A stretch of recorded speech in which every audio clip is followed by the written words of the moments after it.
अद्वैतात् आचार्यं भक्ति संसनात् भक्त अवतारम परमाश्रये। अद्वैतं हरिना अद्वैतं हरिनाद्वैतात् आचार्यं भक्ति संसनात् भक्तावतारमिशं त्वम् अद्वैताचार्यमाश्रये। अद्वैतं हरिनाद्वैतात् आचार्यं भक्ति संसनात् भक्तावतारमिशं त्वम् अद्वैताचार्यमाश्रये। उसको बोलना है तो बोल सकते हैं, या अगर याद रह गया हो तो। ओके, तो उसका अनुवाद है इस प्रकार, शब्द अर्थ और अनुवाद। अद्वैतम, अद्वैत के नाम से विख्यात, हरिणा, भगवान हरि के साथ, अद्वैतात, अभिन्न होने से, आचार्यम, आचार्य नामक, भक्ति संसनात, श्री कृष्ण की भक्ति के प्रचार से, भक्त अवतारम, भक्त के रूप में अवतार, ईशम, परमेश्वर, तम, उनको, अद्वैत आचार्यम, अद्वैत आचार्य को, आश्रय, मैं शरण ग्रहण करता हूं। इसका अनुवाद है, तात्पर्य नहीं है। वे भगवान हरि से अभिन्न है, अतएव वे अद्वैत कहलाते हैं, और वे भक्ति संप्रदाय का प्रचार करते हैं, अतः वे आचार्य कहलाते हैं। वे भगवान है और भगवान के भक्त अवतार है, इसलिए मैं उनकी शरण ग्रहण करता हूं। ओम अज्ञानतिमिरन्धस्य ज्ञानञ्जनशलाकया चक्षुरुन्मिलितं येन तस्मै श्री गुरुवे नमः। श्री चैतन्य मनोभीष्टं स्थापितं येन भूतले स्वयं रूपः कदा मह्यं ददाति स्वपदान्तिकम्। वन्देऽहं श्रीगुरो श्रीयुतपदकमलं श्रीगुरुन् वैष्णवांश्च श्रीरूपं साग्रजातं सहगण रघुनाथान्वितं त्वं सजीवं साद्वैतं सावधूतं परिजनसहितं कृष्ण चैतन्यदेवं श्री राधा कृष्ण पादान् सहगण ललिता श्री विशाखान्वितांश्च श्री कृष्ण चैतन्य प्रभु नित्यानंद श्री अद्वैत गदाधर शिवासादि गौर भक्त वृंद। हरे कृष्णा कृष्णा कृष्णा हरे हरे, हरे राम राम राम हरे हरे। हरे कृष्णा। तो हम लोग ये श्लोक पढ़ा है श्री चैतन्य चरितामृत में से, और ये श्लोक आता है आदि लीला अध्याय 6 श्लोक संख्या 5, और अध्याय का नाम है श्री अद्वैत आचार्य की महिमाएं। तो ये वो जो पूरा चैप्टर है उसके अंदर अद्वैत आचार्य कौन है उसका पूरा तात्विक वर्णन जो है ये अध्याय में हुआ है। और फिर अन्य ग्रंथों के अंदर जैसे चैतन्य भागवत है और चैतन्य चरितामृत भी है, जिसके अंदर अद्वैत आचार्यों की लीलाओं का वर्णन है विस्तार से, और क्या क्या उनकी शिक्षाएं हैं। तो हम लीलाओं को बाद में देखेंगे, पहले हम क्या देखेंगे? तत्व, क्योंकि तत्व जाने बिना हम लीला को समझ सकते नहीं। जैसे हम देखते हैं बहुत सारे लोग कृष्ण के बारे में, लीला के बारे में बहुत सुनते हैं, मगर लीला सुनने के बाद क्या करते? प्रश्न, कृष्ण ने क्यों रासलीला किया, कृष्ण ने क्यों झूठ बोला, कृष्ण ने क्यों सबको मरवा दिया, कृष्ण ने क्यों राजकारण किया, ये सब क्यों होता है? क्योंकि कृष्ण के बारे में तत्व जानते नहीं है। इसलिए कविराज गोस्वामी जो है सबसे पहले तत्व को स्थापित करते हैं। क्या है तत्व? अद्वैत तत्व क्या है? और जब हम इस अद्वैत तत्व को अच्छी तरह से जानते हैं तो हम जो भगवान की लीला है उसको भी हम समझ पाएंगे, वरना क्या होगा, हम कंफ्यूज हो गए। हाँ, तो यहाँ थोड़ा हम इसको तत्व समझेंगे। अद्वैत आचार्य भगवान है, चैतन्य महाप्रभु कौन है? भगवान है। नित्यानंद प्रभु कौन है? भगवान है। कोई बोलेगा आपके वहां तो भगवान ही भगवान है सब। हाँ, कितने सारे भगवान है। कई बार लोग कहते हैं जो बहुईश्वरवादी है वह ऐसा प्रश्न करते हैं कितने सारे भगवान क्यों है, मगर भगवान एक ही है। हाँ, भगवान जो है अलग अलग विस्तार करते हैं। हाँ, अलग अलग रसों का आस्वादन करने के लिए नाना रूप में क्या होते हैं, उनका विस्तार होता है। तो ये तत्व हमको समझना है कि भगवान एको बहुश्याम, एक में से क्या हो गए, बहुत हुए। और जीव तत्व के अंदर विस्तार करते हैं। हाँ, अपनी शक्ति का विस्तार होता है, इवन अपना खुद विष्णु तत्व का विस्तार होता है। और इस प्रकार से वो असंख्य लीलाओं को संपादन करते हैं। नाना अवतार भुवनेषु किंतु कृष्ण स्वयं परम उमानयो गोविंद मादि पुरुषम तहम भजामि। कृष्ण क्या है? स्वयं परम उमानयो, स्वयं भगवान, भगवान का मूल रूप। तो अद्वैत आचार्य जो है वो भी भगवान ही है। हाँ, भगवान कृष्ण का विस्तार बलदेव, और बलदेव का विस्तार फिर हम देखते हैं कि नारायण, नारायण में से चतुर्व्यूह, चतुर्व्यूह में से फिर नेक्स्ट नारायण, उसमें से और चतुर्व्यूह, और चतुर्व्यूह से महाविष्णु प्रकट होते हैं। और महाविष्णु जो है बताया गया है कि ये भौतिक जगत के क्या है, वो कारण है। इसलिए महाविष्णु का एक दूसरा नाम है कारणो दक्षाई विष्णु, उनको ये नाम से भी पुकारते हैं। और क्योंकि वो कारण सागर के अंदर निवास करते हैं तो कारण सागर को विरजा नदी भी कहते हैं। ये जो महाविष्णु है, ये जो कारणो दक्षाई विष्णु जो है, वो सृष्टि की रचना दो प्रकार से करते हैं। माया का ये चैप्टर के अंदर बताया है कि माया के भी दो प्रकार के विभाग है, निमित्त और उपादान। उसी प्रकार से महाविष्णु भी जो है वो निमित्त और उपादान, हाँ, दो प्रकार से, इसको अंग्रेजी में कहते हैं इमीडिएट कॉज और एफिशिएंट कॉज।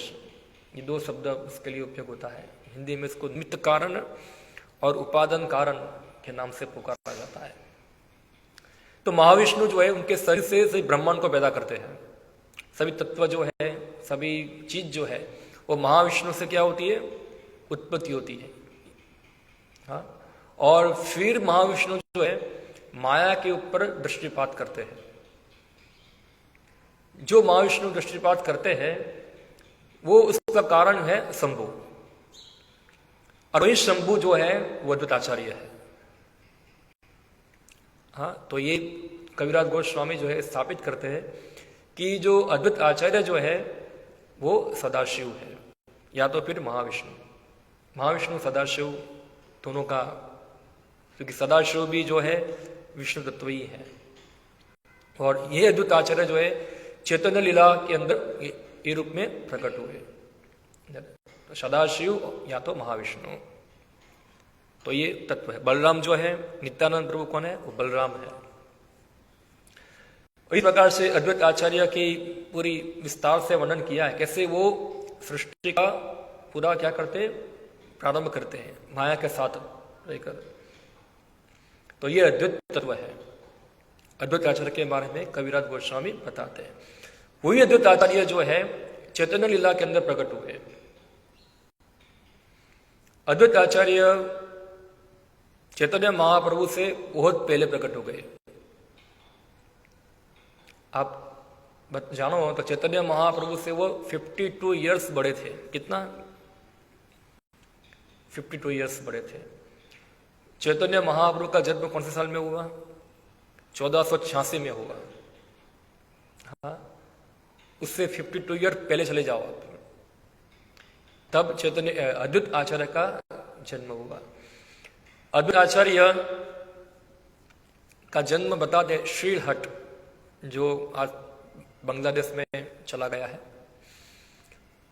वहाँ हुआ था। अलग अलग कोई बताते हैं कि उनका जन्म और स्थान में हुआ, वहाँ से फिर श्रीहट ट्रांसफर हो गए उनके पिताजी का नाम था कुबेर पंडित और माताजी का नाम था उनका नाभा देवी।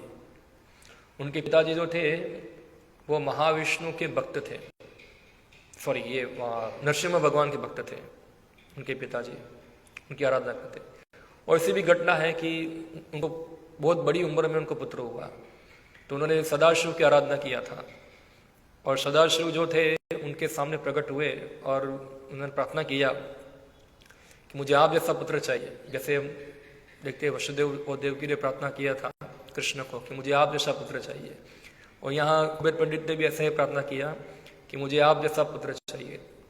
सदाशिव ने उत्तर दिया मेरे जैसा कोई पुत्र नहीं है, तो मैं ही आपका पुत्र बनता हूँ। तो वो सदाशिव जो थे वो कुबेर पंडित के वहां प्रकट हुए अद्वैत आचार्य के रूप में। और जब उनका जन्म हुआ तो सभी देवताओं जो है उन्होंने आकाश से पुष्प बरसाए और सब लोग उनका दर्शन करने आए। और बचपन में ही ये बच्चा बहुत सुंदर था। हाँ, सब लोग उसको देख के चकित हो गए थे, भव्य उनकी सुंदरता थी। और इस प्रकार अद्वैत आचार्य धीरे धीरे उनका शिक्षा हुआ। और फिर जब उनका विवाह हुआ तो उनकी 2 पत्नियां थी।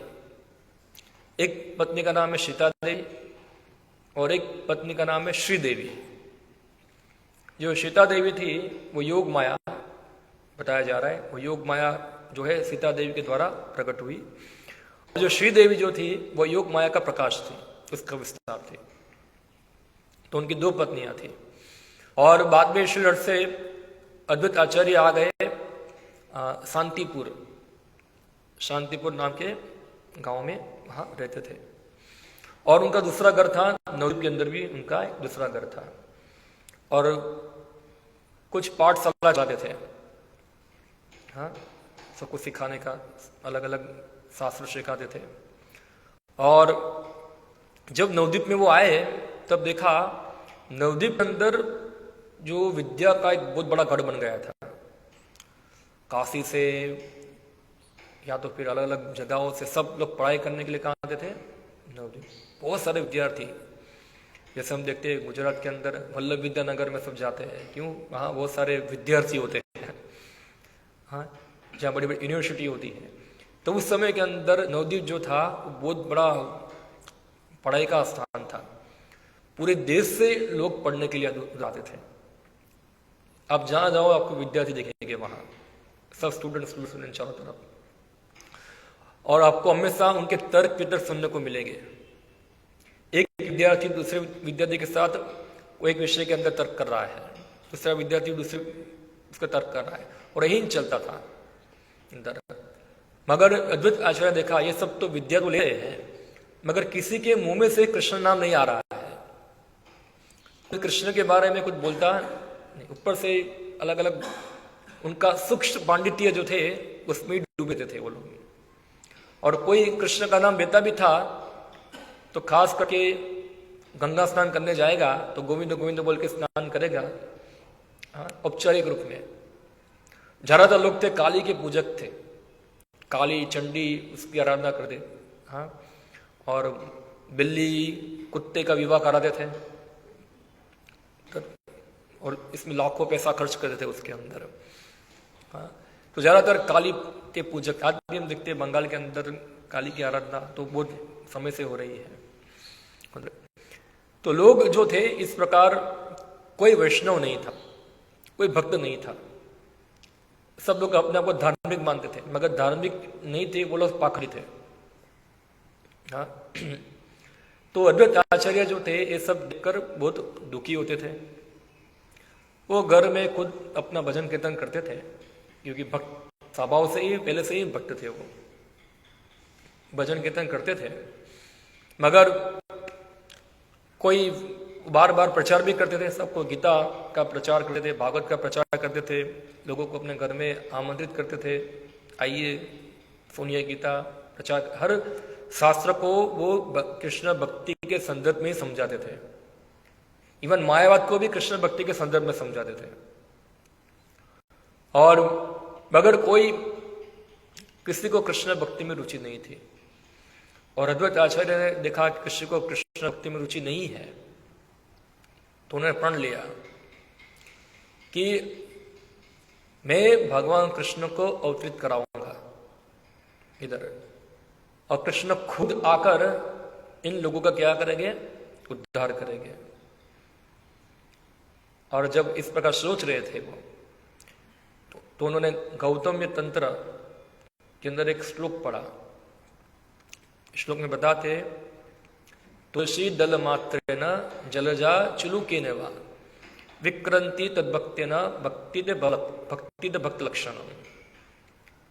तो ये श्लोक गौतम तंत्र में आता है, ऐसे बताते, तुलसी दल मात्रेण, तुलसी दल, हाँ, जलजा चुलुकेन वा, और थोड़ा जल, हाँ, अगर कोई व्यक्ति जल और तुलसी दल दोनों भगवान को अर्पण करता है, इतने में भगवान जो है अपने आप को वो व्यक्ति को बेच देते हैं, विक्रयंती, हाँ, उसको बेच देते। भक्ति के लक्षण, ये भक्ति का क्या है, लक्षण है। तो उन्होंने श्लोक पढ़ा तो उनको बहुत आनंदित हुए वो श्लोक पढ़कर। फिर वो रोज गंगा के जल लेके आते और तुलसी द्वारा शालिग्राम के ऊपर रखते थे, और गंगा जल से उसको पानी से अभिषेक करते थे। क्यों? भगवान को अवतरित कराने के लिए, कि भगवान आप अवतरित हो जाओ। और उन्होंने प्रण लिया, कृष्ण आपको अवतरित होना ही पड़ेगा, अगर आप अवतरित नहीं होगे तो मैं फिर क्या करूंगा, महाविष्णु धारण करके अपने चक्र द्वारा सभी गला काट दूंगा, आप आ जाओ यहाँ। प्रण लिया था उन्होंने।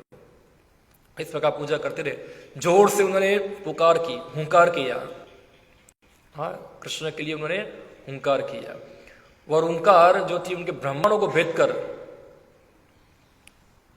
चली गई गोलोक के अंदर, और कृष्ण भगवान को उनकी आवाज सुनाई दी। चैतन्य भागवत बता, चैतन्य महाप्रभु बताते, मैं सोया हुआ था श्री सागर के ऊपर, मगर नाड़ा ने मुझे उठा दिया। चैतन्य महाप्रभु जो थे वो अद्वैत आचार्य को नाड़ा बोलते थे। नाड़ा एक पेट नेम है उनका। नाड़ा के संबंध बंगाली में क्या कहते हैं नाड़ा को?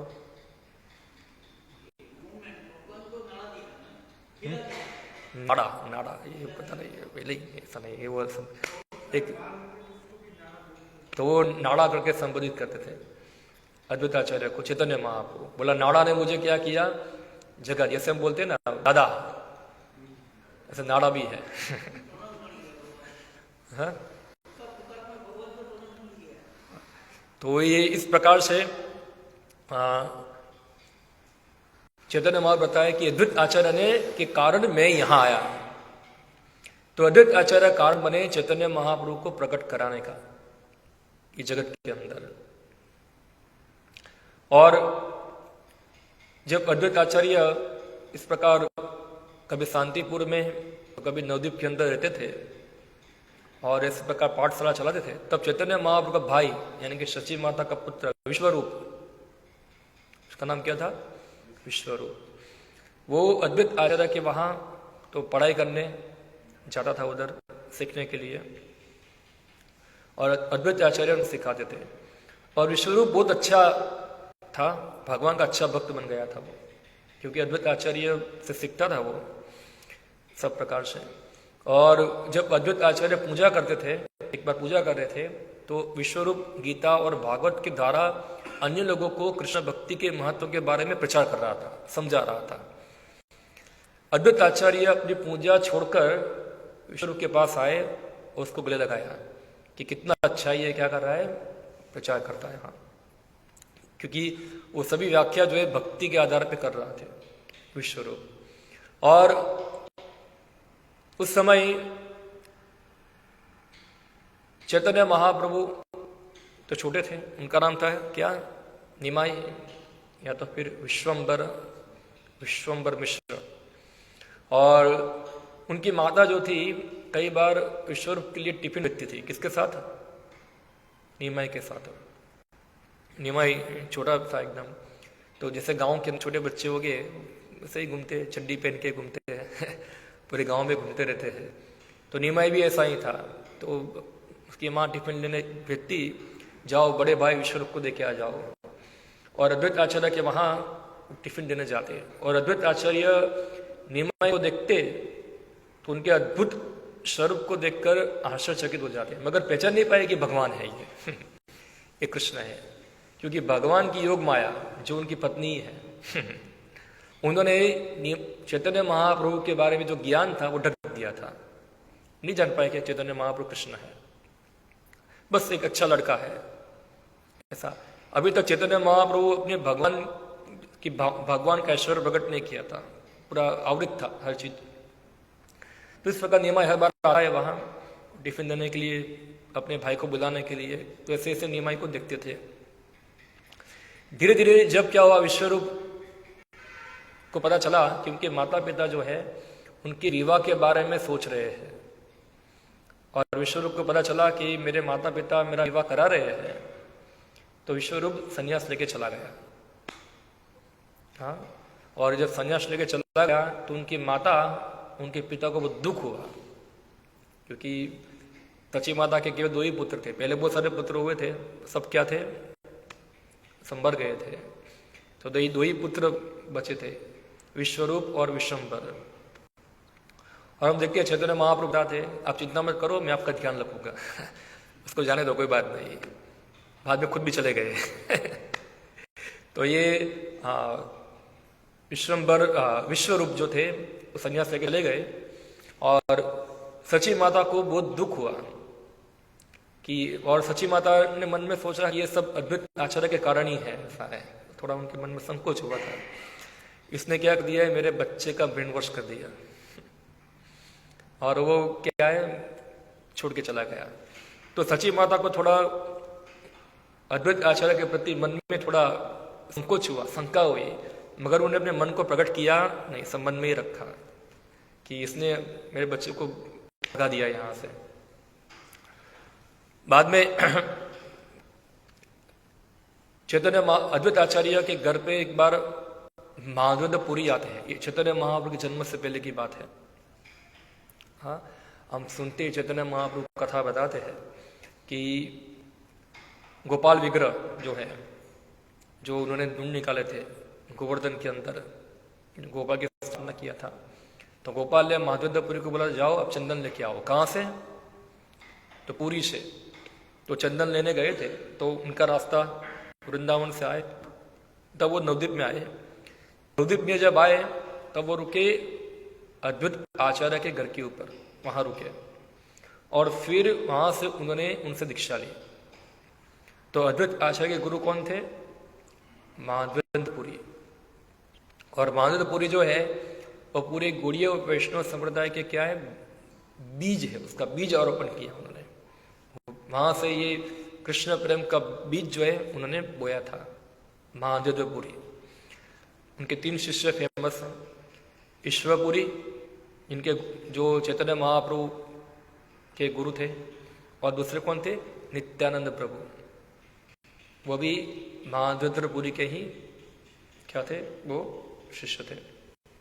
इस प्रकार उनसे दीक्षा लिया, उनकी भक्ति से प्रभावित होकर उनसे कृष्ण मंत्र प्राप्त किया। और इस प्रकार अद्वैत आचार्य धीरे धीरे वहां अपना कार्य कर रहे थे। जब निमाई के पिता का अवसान हो गया, और निमाई कहाँ ले गए? फिर गया में जाकर उन्होंने तर्पण करना था। मगर गया जाने के आने के बाद निमाई में क्या हुआ, कुछ परिवर्तन हो गया, निमाई चेंज हो गया। क्योंकि निमाई की आप देखोगे चरित्र तो बचपन में कैसा थे पूरा, मैंने बताया कि नवद्वीप जो था एक पंडितों का क्या था, पूरा एक गढ़ था, और निमाई विख्यात था निमाई पंडित नाम से हाँ, सभी पंडितों का पांडित्य को परास्त करने के लिए, हाँ, वो खास करके अलग अलग शास्त्रों के तर्कों के द्वारा वो गलत चित्त को भी सही साबित कर देंगे, इतना निपुण थे। तो निमाई की एक प्रकार की इंप्रेशन थी, एक नटखट लड़का है ये, हाँ, इस प्रकार से।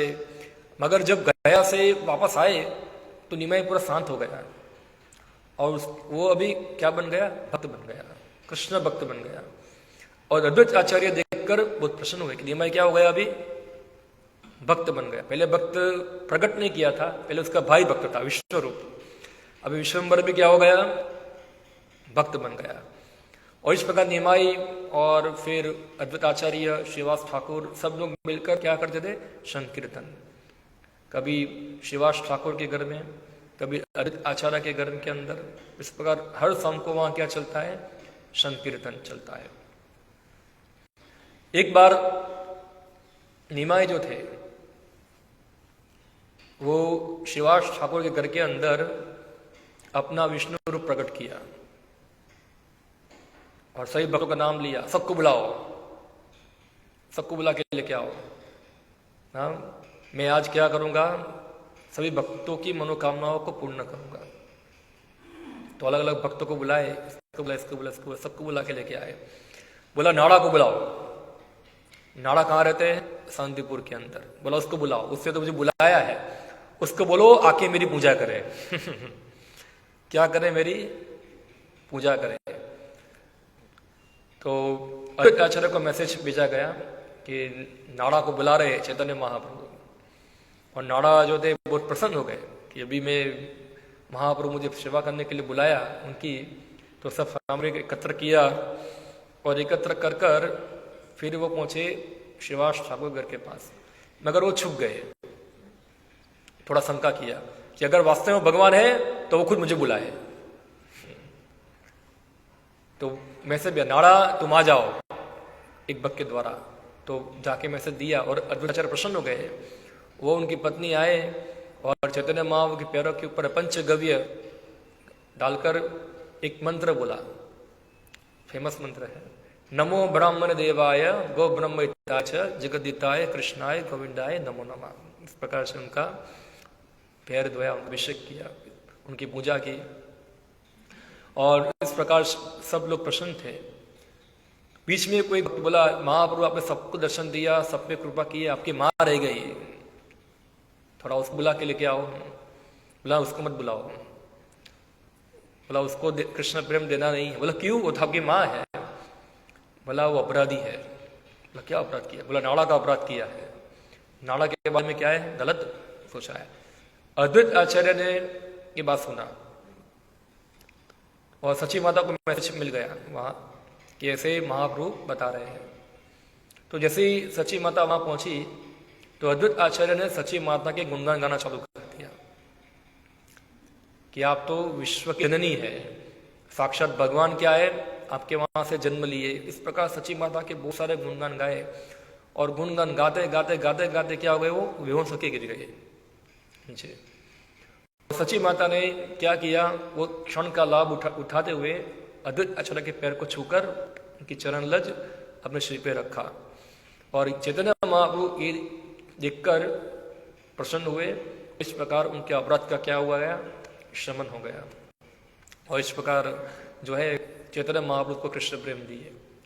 हम देख सकते घटना के अनुसार चैतन्य महाप्रभु अपनी माता को भी कृष्ण प्रेम देने को तैयार नहीं थे, क्योंकि अद्वैत आचार्य के बारे में क्या है, उनके मन में गलत चलत विचार था। तो हमारे मन में तो कितने विचार हो गए। तो जब तक ये होगा तो हमको कृष्ण प्रेम नहीं मिलेगा। हाँ, अद्वैत आचार्य खुद स्थापित करते हैं, हाँ, जैसे यही चैप्टर में बताया है, एक महाप्रभु दुई प्रभु जन, दुई प्रभु करे महाप्रभु सेवन। हाँ, एक कौन है, महाप्रभु, और दूसरे कौन है, दो प्रभु। दो प्रभु कौन है, नित्यानंद प्रभु और अद्वैत प्रभु। दो ही प्रभु मिली करे महाप्रभु और सेवन। ये दो प्रभु मिलकर क्या करते हैं, महाप्रभु की सेवा करते हैं। तो अद्वैत आचार्य हमेशा अपने आप को चैतन्य महाप्रभु के सेवक मान देते हैं। मैं उनका क्या हूं, दास हूं। और इस प्रकार दास्य भाव का आनंद लेते थे। और इस चैप्टर के अंदर बताया है कि खाली अद्वैत आचार्य नहीं, जितने भी भगवान कृष्ण के भक्त हैं, चाहे वो उनके मित्र हो, चाहे उनके माता पिता हो, चाहे गोपियां हो, चाहे द्वारका के अंदर रानियां हो, जितने भी हो, सभी लोग जो है भगवान कृष्ण का दास्य भाव में क्या लेते हैं, आनंद लेते हैं। इवन उनकी बात छोड़ो, भगवान कृष्ण खुद, वो खुद भी क्या होते हैं, वही भगवान का दास बनने की आनंद प्राप्त करने के लिए चैतन्य महाप्रभु के रूप में प्रकट हुए हैं। और इस प्रकार जो भगवान का दास बनकर उनकी सेवा करने का जो आनंद था, वो उसका अनुभव किया। तो अद्वैत आचार्य अपने आप हमेशा चैतन्य महाप्रभु के दास मानते थे। हाँ, चैतन्य रे दास आमी चैतन्य रे दास, चैतन्य रे दास आमी दासानुदास, इस प्रकार वो उच्चारण करते। मैं कौन हूं, चैतन्य महाप्रभु का दास हूं, चैतन्य महाप्रभु का दास हूं, चैतन्य महाप्रभु का दास हूं, चैतन्य महाप्रभु का दासों का दासों का दास हूं। तो इस प्रकार की भावना में रहते थे। मैं क्या हूं, चैतन्य महाप्रभु का दास हूं। परसों हमने सुना था, सवे शशि प्रभु का प्रवचन सुना था हम लोगों ने। नई चीज समझाया था, तपस्या करना आसान है, ठंडे पानी से नहाना, ठंडी के अंदर, हिमालय के अंदर, गर्मी के अंदर तपते हुए गोले के अंदर बैठ जाना, स्वीट छोड़ देना, या तो फिर मौन व्रत धारण करना, अलग अलग प्रकार की तपस्या है, सब करना आसान है, मगर दास बनना बहुत मुश्किल है। यही मुश्किल है। व्यक्ति सब कुछ कर लेगा मगर दास बन पाएगा नहीं। क्यों मुश्किल है? एक्चुअली मुश्किल नहीं है, वो हमारा स्वाभाविक स्थान है। भगवान का दास बनना क्या है, हमारा स्वाभाविक स्थान है। मगर इतने जन्मों से, इतने सालों से हम लोग माया के संपर्क में है, तो हमारे अंदर दास की जगह पे मिथ्या स्वामी बनने की भावना घुस चुकी है और हम अपने आप को स्वामी ही मानते हैं। और स्वामी मानने के कारण हम क्या होते हैं, ये जगत के अंदर जगत को भोगने के लिए नाना प्रकार से प्रयत्न करते हैं। मैं जगत का स्वामी हूं, ईश्वर अहम भोगी, सिद्धो हम बलवान सुखी, हम सुनते हैं बार बार, मगर हम समझते नहीं है कि हम वास्तव में ईश्वर नहीं, हम सेवक हैं। फिर भी भूल जाते हैं। हाँ, फिर भी भूल जाते हैं। क्यों? माया का प्रभाव है। हम हमेशा अपना डोमिनेशन स्थापित करना चाहते हैं, मगर ये हमारा स्वाभाविक लक्षण नहीं है। जब तक कोई व्यक्ति अपने स्वाभाविक स्वरूप में स्थित नहीं होगा, तब तक व्यक्ति शांति प्राप्त करेगा नहीं। वो भौतिक जगत के अंदर मिथ्या स्वामी बनकर अलग अलग प्रकार से भोग विलास कर उसको थोड़ा संतोष आनंद मिलेगा, मगर वो आनंद क्या होगा? क्षणिक होगा, वो स्थायी होगा नहीं। हम देखते कितने लोग जो होते हैं, ये मिथ्या भावना के कारण, मिथ्या कार्यों के कारण कितने आसक्त रहते हैं ये भौतिक जगत से, कितने अटैच रहते हैं हम लोग बार बार सुनते हैं कि आसक्ति, मगर हम देखते हैं हम कितने अटैच हैं। हाँ, कितने अटैच हैं हम लोग कि हम इतना सुनने के बाद भी प्रतिष्ठा, पूजा, लाभ, पैसा, परिवार, बंगला, गाड़ी, सबसे क्या है? अटैच है पूरा। क्यों अटैच है? क्योंकि हम अपने आप को दास मानते नहीं है। हम क्या मानते हैं? अपने आप को स्वामी मानते हैं, दास नहीं मानते हैं। क्योंकि अगर हम दास मानेंगे अपने आप को, तो हम क्या करेंगे? फिर हम स्वामी की सेवा करेंगे, भगवान की सेवा करेंगे। और दास है कि दास, वो तो भगवान का सेवक है। मगर हम क्या सोच रहे? मैं स्वामी हूं, मैं सेवक हूं। स्वामी बनकर सेवा करके भी स्वामी बनने का ढोंग करते हैं। हाँ, इसलिए हम देखते हैं बहुत सारे, जैसे एक उदाहरण आपको देता हूँ, समझ पाएंगे। दास की बात तो भूल जाओ, बहुत दूर की बात है। इवन हमारे भौतिक जगत के अंदर जो रहने के लिए सामान्य वर्ण और आश्रम के अनुसार जो कार्य भी करना है वो भी हम करना चाहते नहीं है, इतना हमारा मिथ्या अहंकार है। जैसे कि उदाहरण के रूप में दूं मैं आपको, जैसे शास्त्र बताए स्त्रियों का धर्म ये है, उसको घर संभालना है, पति की सेवा करना है, बच्चों को संभालना है, ये उसका धर्म है। मगर स्वामी की भावना इतनी ज्यादा दृढ़ है, ये सब नहीं करना है, बाकी सब करना है। हाँ, क्यों करना है? प्रतिष्ठा आशा। क्या है वो?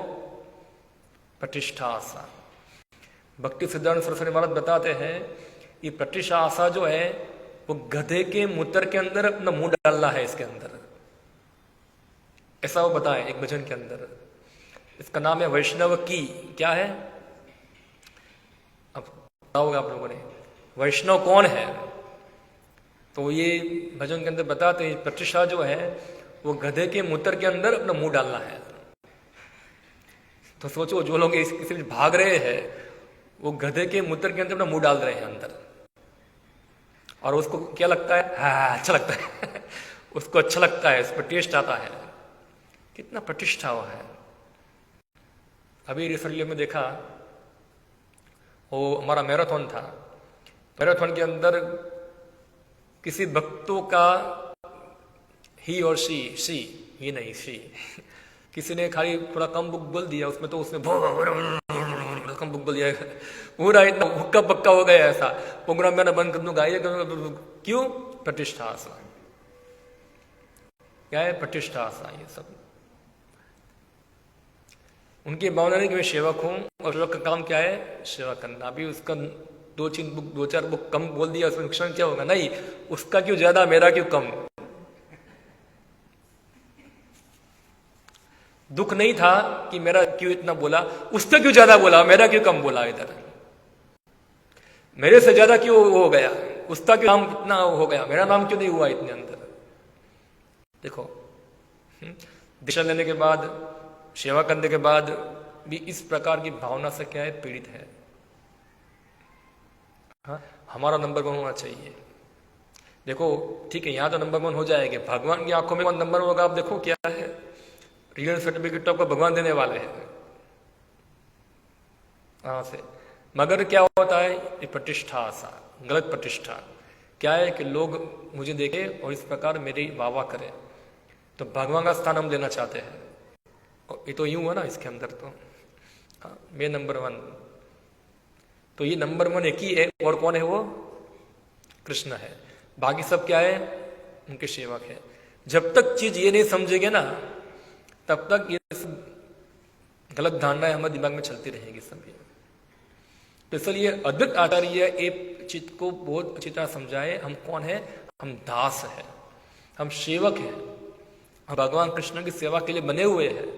हमारा काम उनकी सेवा करना है बस, और कुछ नहीं है। चाहे स्वामी जो है हमारा, हमारा बखान करे या हमारा बखान विरुद्ध क्या बोलते हैं हिंदी में, अपमान करे, बखान करे, अपमान करे, जो भी करे, हम कौन है? हम दास है। क्योंकि इससे हमारी स्थिति में कोई फर्क पड़ने वाला कि हम कौन है? सेवक है। मगर हम कैसे सेवक है? जब हमारा स्वामी हमारा बखान करेगा तभी हम सेवक है। जैसे ही हमारे स्वामी ने हमारा अपमान किया, हम सेवक नहीं है, स्वामी बदमाश है, ये हो जाएगा। अभी व्यास पूजा के अंदर हमारे गुरु महाराज के व्यास पूजा था, दामोदर प्रभु एक अच्छा चीज समझाए प्रवचन के अंदर कि यही भावना का होता है गुरु की सेवा करने से। शिष्य का मतलब क्या होता है? तो पहले पहले गुरु को करेंगे, गुरु का दास हूं, गुरु का दास हूं, और जब गुरु उसका फॉल्ट निकालना चालू करा है कि ये तुम्हारी गलती, ये तुम्हारी गलती, ये तुम्हारी गलती है, फिर वो व्यक्ति गुरु का फॉल्ट निकालना चालू करता है। हाँ, तुम्हारे में ये गलती है, तुम्हारे में ये गलती है, तुम्हारे में ये गलती है। क्यों? तब तक तो बराबर चल रहा था सब कुछ। दास, जय गुरुदेव, प्रणाम प्रणाम, गुरु को स्वीट देना, गुरु को सेवा करना। जैसे ही गुरु ने फॉल्ट निकाला, अभी गुरु का फॉल्ट निकालो। इवन गुरु का फॉल्ट भी हो, चलो उनका जेन्युइन फॉल्ट हो, फिर भी उसको उसके धर्म से विचलित होना चाहिए नहीं। ये है दास, समझना है हमको। शास्त्र बताते हैं हाँ, अगर गुरु बहुत फॉल डाउन हो जाता है तो उसको त्याग सकते हैं हम लोग, मगर चलो गुरु की सच में गलती है, फिर भी वो आपको उसकी गलती निकालना नहीं है। ये शिष्टाचार है यहाँ उधर। तो ये चीज बताए तो इसलिए क्या हुआ, हम दास नहीं बन पाते। हम दास कब तक बनेंगे? जब तक हम कंडीशनल दास है, कंडीशन रखा है, ठीक है। जब तक मेरा हमारा बखान चलता रहेगा तब हम दास है। इससे मेरा बखान बंद हो गया, हम दास नहीं है। हाँ? जब तक मेरी वाह करेंगे, हार पहनाएंगे, हम पुस्तक वितरण भी करेंगे, सेवा भी करेंगे, सब कुछ करेंगे। जैसे हमारा वाह बंद हो गया, सेवा भी बंद हो गया। यानी कि हम दास नहीं है, हम वास्तव में सेवा कर रहे हैं। हम सेवा करने का ढोंग कर रहे थे, हम भक्त बनने का अभिनय कर रहे थे, ढोंग कर रहे थे, हम भक्त नहीं थे। तो ये अद्वैत आचार्य जो थे, उन्होंने समझा कैसे दास बना जाता है, सेवक बना जाता है। अद्वैत आचार्य चैतन्य महाप्रभु संग में बहुत बड़े थे, और चैतन्य महाप्रभु जो थे वो अद्वैत आचार्य का सम्मान करते थे, उनके गुरु की तरह सम्मान करते थे। उनके गुरु भी उनके गुरु के गुरु भाई है ना, तो गुरु के गुरु भाई क्या हो गए? गुरु के समान ही है। आप सोचो 52 ईयर्स उम्र में बड़े चैतन्य महाप्रभु से, हाँ, तो ऑब्वियसली उनका सम्मान करते थे। मगर अद्वैत आचार्य प्रभु को ये सब पसंद नहीं था इतना, क्योंकि वो चैतन्य महाप्रभु को हाँ वो खुद मानते थे मैं उनका सेवक हूँ और मेरे स्वामी है। उनके उनके साथ इस प्रकार का संबंध चाहते थे। उनका चैतन्य महाप्रभु नहीं, आप बड़े हैं, उनको प्रणाम करना, उनको सम्मान करना, सेवा करना, ये उनका था। तो इनको अच्छा लगता नहीं था।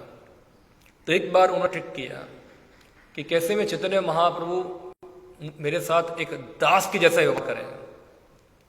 हाँ, कैसे क्या करो? तो उन्होंने क्या किया, क्या चीज है जो महाप्रभु को ज्यादा पसंद नहीं है, वो चीज उन्होंने ढूंढना ट्राई किया। तो महाप्रभु को ज्यादा पसंद नहीं था मायावाद, वो ज्यादा पसंद नहीं था। तो उन्होंने क्या किया, अपने घर के अंदर योग वशिष्ठ नाम की पुस्तक में से मायावाद पढ़ाना चालू कर दिया सबको। और जैसे चैतन्य महाप्रभु को पता चला नाड़ा जो है, उन्होंने क्या किया है, मायावाद समझाना चालू कर दिया है। तो वो और नित्यानंद प्रभु दोनों कहाँ गए? शांतिपुर नाड़ा को मिलने के लिए। ये कथा आती है बहुत विस्तार से, पूरा आप देखोगे चैतन्य भागवत के अंदर। रास्ते में जाएंगे तो उनको एक सन्यासी कपल मिलते हैं सन्यासी भी है, कपल भी है। और वो चैतन्य महाप्रभु नित्यानंद प्रभु वहां जाते हैं, और सन्यासी जो होते हैं उनको घर में बुलाते हैं दोनों को। और उनकी सन्यासी की पत्नी भी एक होती है वो आती है कुछ खाना बना लेके। महाप्रभु और नित्यानंद प्रभु चकित हो गए, सब क्या है? और सन्यासी बोलता है महाप्रभु को, तुमको आनंद चाहिए, आनंद ऐसा है अभी नित्यानंद प्रभु जो थे पूरे भारत में घूमे हुए थे, तो उनको पता था आनंद का मतलब क्या होता है। आनंद मतलब दारू होता है। तो चैतन्य महाप्रभु सोचे भागो भागो, तुरंत दोनों जाके गंगा में गिर गए।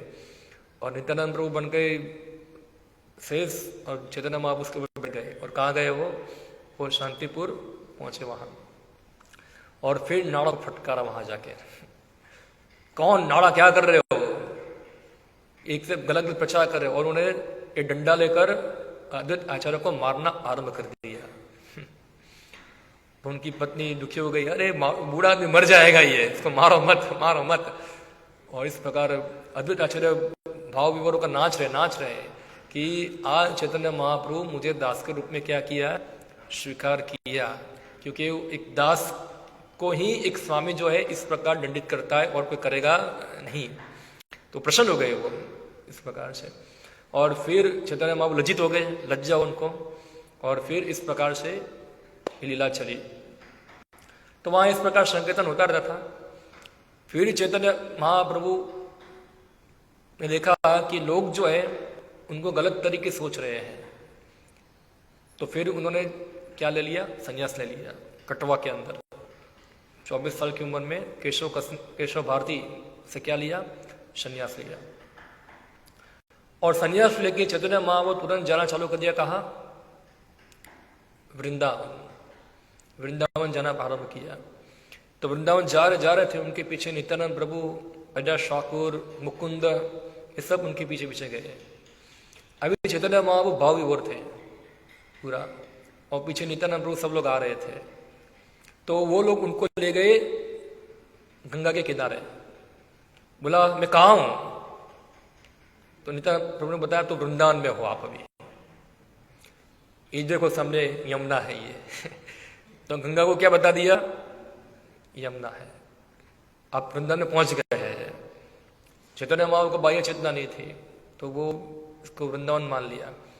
फिर अद्वैत आचार्य को पहले से ही खबर पहुंचा दी थी कि आप उधर एक बोट लेकर आ जाना वहां महाप्रभु को लेने के लिए।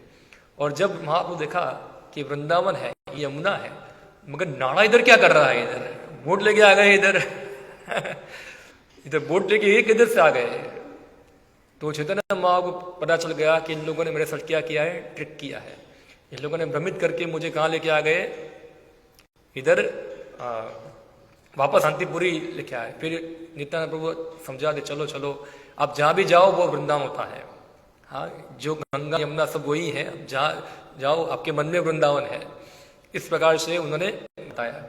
फिर चैतन्य महाप्रभु को प्रार्थना किया, अद्वैत आचार्य ने सब मिलके उनको कहाँ ले गए, शांतिपुर। और शांतिपुर सब भक्त आते हैं, क्योंकि सभी भक्तों लगा था अभी महाप्रभु को हम दूसरी बार मिलेंगे नहीं, तो एक बार सबको मिलना चाहते थे।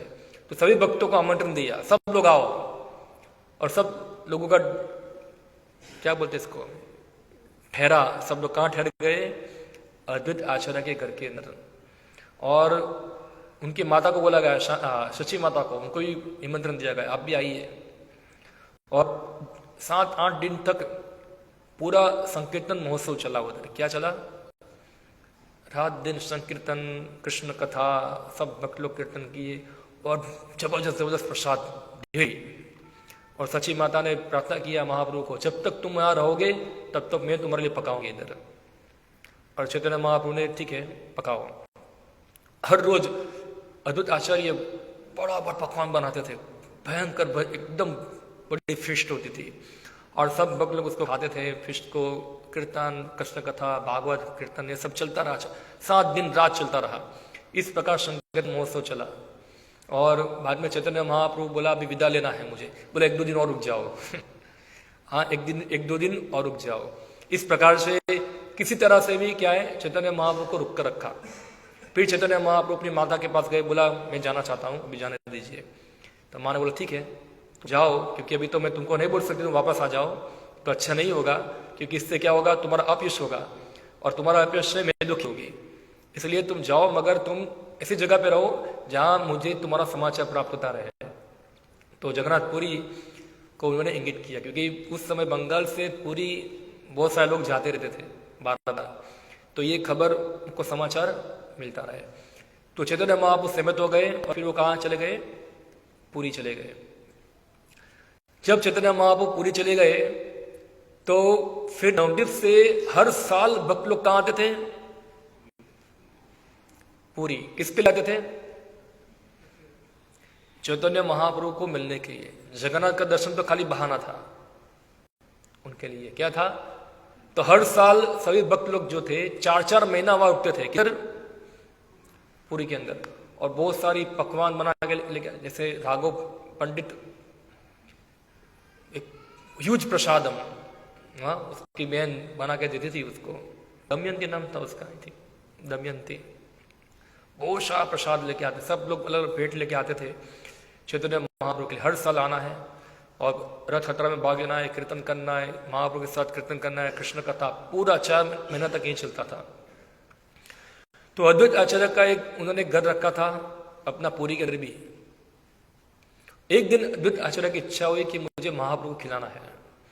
और जनरली क्या होता था कि महाप्रभु को जब निमंत्रण मिलता था तो उनके साथ अन्य सन्यासी भी आते थे, मगर अद्वैत आचार्य की मन की बात महाप्रभु जान गए कि ये जो है केवल मुझे ही प्रसाद खिलाना चाहते हैं। उनकी इच्छा है कि क्योंकि बहुत से लोग आएंगे तो इतने अटेंशन दे पाएंगे नहीं मेरे ऊपर, और उनको इच्छा थी ये। तो उस दिन क्या हुआ, एक जोरदार तूफान आया, भयंकर। और तूफान आया तो उससे क्या हुआ, कोई सन्यासी भोजन के लिए वहां पधारा,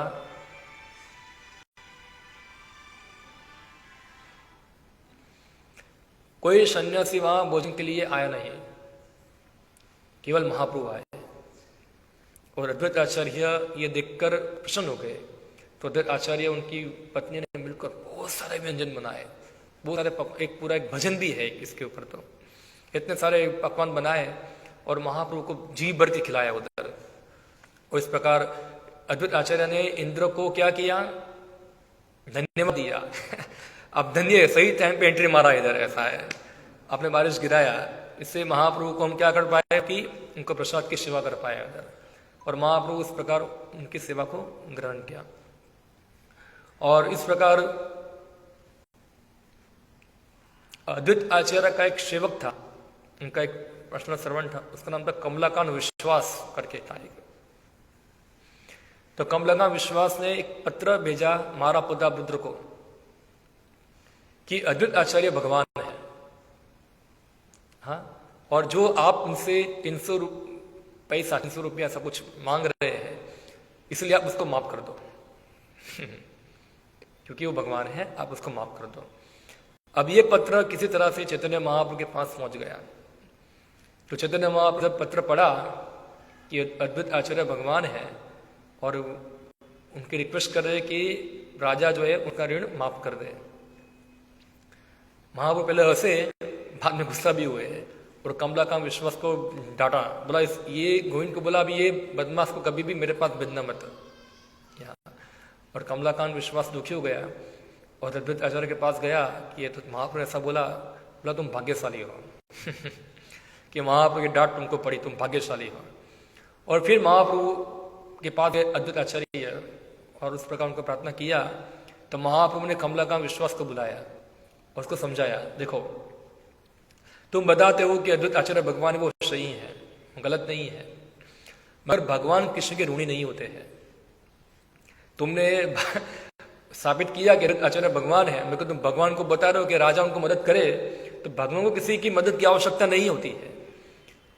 एक तरफ तुम भगवान साबित करते हो और एक तरफ तुम बता रहे हो भगवान को किसी की आवश्यकता है, तो ये क्या है, ये विरोधाभास है। इसलिए ऐसा सिद्धांत जो है वो गलत है, रसाभास। क्या है ये, रसाभास है। कि महाप्रभु इस प्रकार रसाभास उनके कई प्रश्न होते नहीं थे, बोला गलत है ये।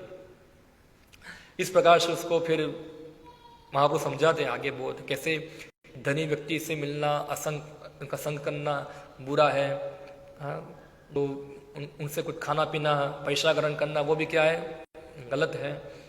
हाँ, इससे हमारी मति बिगड़ती है और मति बिगड़ती है तो इससे कृष्ण का स्मरण नहीं होता है, और कृष्ण का स्मरण नहीं होता है तो हमारा जीवन निष्फल हो जाता है। इसलिए ऐसे विषय लोगों के वास्ते को लेना चाहिए नहीं। इसे महाप्रभु ने उसको समझाया।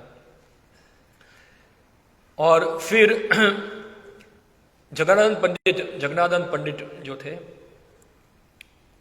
हम देखते हैं उनकी लीला के बारे में, महाप्रभु के साथ उनका थोड़ा तनाव वाला लीला चलता है उनका। तो परेशान थे और महाप्रभु को बोले मुझे नवद्वीप जाना है, आपकी परमिशन लेने आया हूं। तो क्यों जा रहे हो, बस जा रहा है, ठीक है जाओ। और सची माता को मेरा समाचार दे देना, उधर संदेश करके भेज दिया। और जगदानंद पंडित वहां गए नवद्वीप में, वहां रुके और फिर वापस जब पूरी आ रहे थे तो अद्वैत आचार्य की आज्ञा लेने के लिए गए, मैं जा रहा हूं वहां। तो अद्वैत आचार्य ने एक मैसेज भेजा कि जाओ महाप्रभु को एक मैसेज बताना, हाँ, कि अभी राइस की बिक्री कभी होने वाली नहीं है, अभी सब लोग पागल हो चुके, पागल को मैसेज देना, सब लोग पागल हो चुके, अभी राइस को खरीदने वाला कोई नहीं है, इसका खरीदने वाला कोई नहीं। अभी ये मैसेज जो था पूरा कोड वर्ड में था, कोई इसको समझ पाया नहीं। और चैतन्य महाप्रभु को जाके मैसेज बताया कि पागल को बताना कि अभी सब लोग पागल हो चुके हैं, राइस को खरीदने वाले कोई नहीं है यहाँ। अब ये जो संदेश था उसको महाप्रभु ही जानते थे और स्वरूप दामोदर, हाँ, फिर भी स्वरूप दामोदर ने महाप्रभु को पूछा कि ये क्या, इसका अर्थ क्या है, थोड़ा आप समझाओ, क्या अद्वैत आचार्य किस प्रकार से ये कुछ लिखा है। तो महाप्रभु बताते स्वरूप दामोदर को, ये अद्वैत आचार्य जो है ना बहुत अच्छा पुजारी है, क्या है, बहुत एक्सपर्ट पुजारी है ये, वो जानता है कैसे मूर्ति के द्वारा जो देव है भगवान उसको आह्वान करना है और कैसे उसका विसर्जन भी करना है। जली पूजा में ऐसा होता है, दो प्रकार की पूजा होती है, एक स्थायी पूजा, एक अस्थायी पूजा। जैसे मंदिर में स्थायी पूजा होती है और अन्य जगह भी यज्ञ जब होता है तो उसमें अस्थायी पूजा, इसमें भगवान का आह्वान किया जाता है। देखते हैं कलश स्थापना करते हैं, उसमें भगवान का आह्वान करके उनकी पूजा करनी होती है। तो ये बोले अद्वैत आचार्य ऐसा ही पुजारी है। तो इसका अर्थ था कि उन्होंने चैतन्य महाप्रभु को बुलाया और वही बता रहे हैं कि अभी वो चले जाए, अभी सब कुछ हो गया है, सब लोग क्या है कृष्ण प्रेम सबको मिल गया, अभी कोई आवश्यकता नहीं है हो जाए। और हम देखते इसके बाद चैतन्य महाप्रभु का भाव और जरा तीव्र हो गया, फिर वो चले गए। इसके बाद भी अद्वैत आचार्य थे, 125 साल तक वो रहे। इधर चैतन्य महाप्रभु कितने साल तक रुके, 48 प्लस 52 करो कितना हुआ, 100।